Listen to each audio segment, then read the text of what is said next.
बुलढाण्यात केळी उत्पादकांचा संतप्त हुंकार, योग्य भावासाठी रविकांत तुपकर यांच्या नेतृत्वाखाली प्रशासनाला निवेदन। जिल्ह्यातील केळी उत्पादक शेतकऱ्यांनी आज आपल्या हक्काच्या दरासाठी बुलढाणा जिल्हाधिकारी कार्यालयावर जोरदार आंदोलन करत प्रशासनाचे लक्ष वेधले।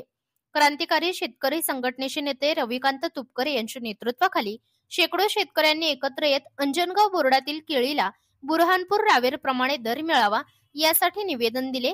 तुपकर यांनी सांगितले की बुरहानपूर बोर्डावर केळीला 2600 रुपये दर मिळतो, तर अंजनगाव बोर्डावर फक्त 500 रुपये।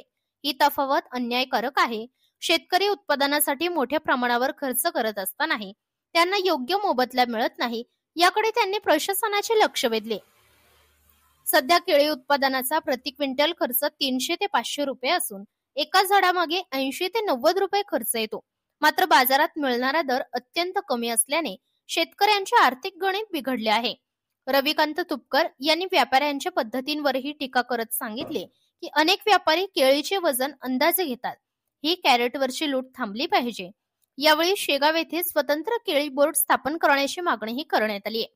प्रशासनाने शेतकऱ्यांचे निवेदन स्वीकारत कृषी पण मंडळाशी चर्चा करून योग्य निर्णय घेण्याचे आश्वासन दिले आहे। तसेच शेतकऱ्यांच्या मागणीकडे गांभीर्याने पाहिले जात असल्याचेही स्पष्ट केले। जिल्हाधिकारी कार्यालय परिसरात शेकडो शेतकरी एकत्र जमले होते।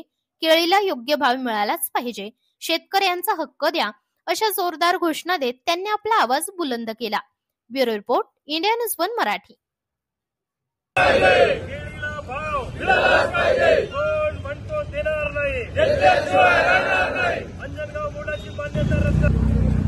खामगाव तालुक्यातील केळी उत्पादक शेतकऱ्यांनी आज हजारोच्या संख्येने बुलढाणा जिल्हाधिकारी कार्यालयावर धडक दिलेली आहे।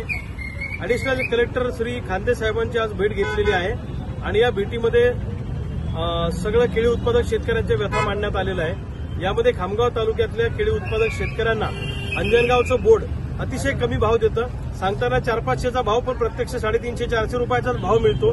यामध्ये हे वजन सुद्धा करत नाही आणि केळी उत्पादकांना लुबाडण्याचं काम करतायत। बुरहानपूरचं बोर्ड असेल किंवा रावेरचं बोर्ड असेल, या बोर्डामध्ये चांगला भाव दिला जातो, 1200 ते 2200 रुपयापर्यंत भाव दिला जातो।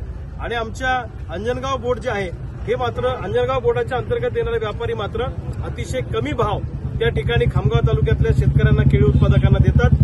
पुन्हा सगळ्या केळी उत्पादकांनी आपला असंतोष या ठिकाणी व्यक्त केला। अंजनगाव बोर्ड जर आम्हाला भाव देत नसेल तर अंजनगाव बोर्डाची मान्यता रद्द करा, अशा पद्धतीची मागणी आम्ही आज बुलढाणा जिल्हाधिकाऱ्यांकडे केलेली आहे। केळी उत्पादकांना न्याय मिळाला नाही तर प्रचंड मोठं आंदोलन येणाऱ्या काळामध्ये केळी उत्पादकांचं उभं राहील। शेतकरी